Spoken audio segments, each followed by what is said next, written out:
যে এবারই শেষ ইলেকশন, নেক্সট বার আর কখনো ইলেকশন করবো না। আবার সেই ইলেকশন আসার পরে আবার সেমটাই। সো এদের একটা অভ্যাসে পরিণত হচ্ছে সবাইকে। কারণ আমি এমন একটা ছেলে, প্রত্যেকটা মেম্বারের সঙ্গে আমার আত্মার সম্পর্ক এরকম একটা ব্যাপার।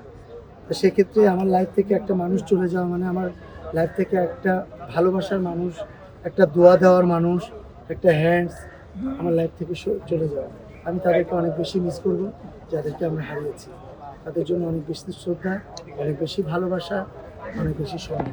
পরিকল্পনা করেছি, এটা আমার ইশতেহার আছে। এটা আমরা কী করবো, কীভাবে করবো, না এটা আলোচনা অনেক কিছু হয়ে আছে, আমাদের সব ফাইনাল হয়ে আছে।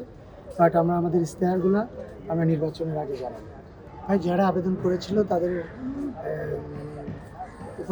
তাদের উপস্থিতিতে তাদেরকে চা করাতে দাওয়াত দেওয়া হয়েছিল এবং তাদের সঙ্গে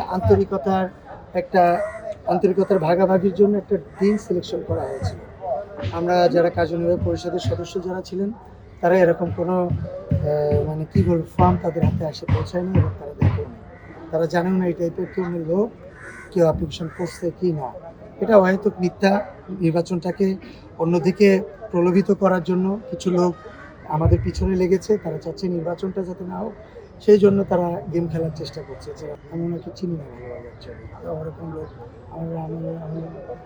আমার ধারণা নাই উনি কে।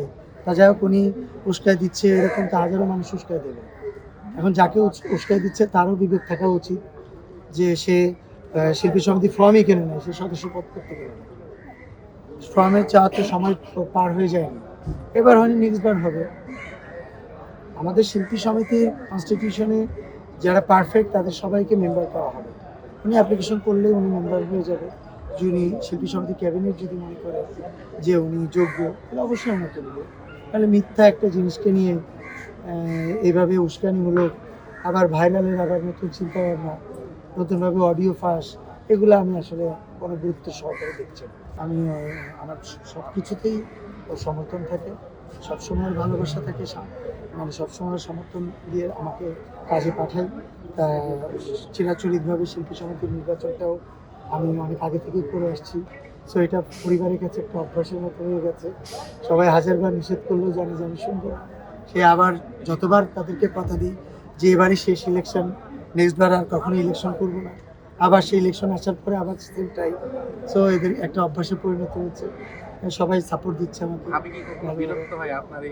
অনেক অনেক বিরক্ত হয়, কারণ একটা হাজব্যান্ড শুটিংয়ের বাইরে যখন থাকবে তখন হাজব্যান্ড বা আমার বাচ্চা বা আমার মা সবাই চায় পরিপূর্ণ টাইমটা তাদেরকে ভাগাভাগি করে দিই। আমি সকালে বিসি সমিতিতে আসি, রাতে 12টায় বের হই, 11টায় বের হই, কাজ শেষ করে বিভিন্ন সময় সমিতির মেম্বারদের জন্য কাজ করার জন্য বাইরে দৌড়াতে হয়। এটা কোনো ফ্যামিলিই চাইবে না, তাদের কাছে অভ্যাস হয়ে গেছে। এই অভ্যাসের দ্বারস্থ হয়ে আজকে তারা সাপোর্ট দিচ্ছে সেটা। আমি আসলে ছোটোবেলা থেকে ব্রাজিলের সাপোর্ট করি। আমার পরিবারের সব সাপোর্টারই আছে, ব্রাজিল, আর্জেন্টিনা, জার্মানি সব সাপোর্টারই আছে, স্পেনের সাপোর্টার আছে, ইটালির সাপোর্টার আছে। তো যাই হোক, আমি ব্রাজিলের প্রতিবারই হয় ভাই। আমার ছেলেটা কিছুক্ষণ আর্জেন্টিনা থাকে, কিছুক্ষণ ব্রাজিল থাকে। ওর সব থেকে বেশি কষ্টের ভিতরে পড়েছে। মার কাছে গেলে আর্জেন্টিনা, বাবার কাছে গেলে আর্জেন্টিনা, ব্রাজিল। তা গত বিশ্বকাপে ওকে পেস থেকে যখন দেখছে যে ওর এই অবস্থা, যে পেজ থেকে আমাদের ডোনেশন করছিল, যে পেজ থেকে আমাদেরকে টি শার্ট পাঠিয়েছিল, সে অর্ধেক ব্রাজিল অর্ধেক আর্জেন্টিনা দিয়ে পাঠিয়েছিল আর কি। তা ওরই বেশি প্রবলেমটা ক্রিয়েট হয় আর কি। আমার কাছে গেলে বলে আমি আর্জেন্টিনা, বাবার কাছে আমি ব্রাজিল। এছাড়া তো আমার কোনো প্রবলেম ক্রিয়েট হয় না। Thank you.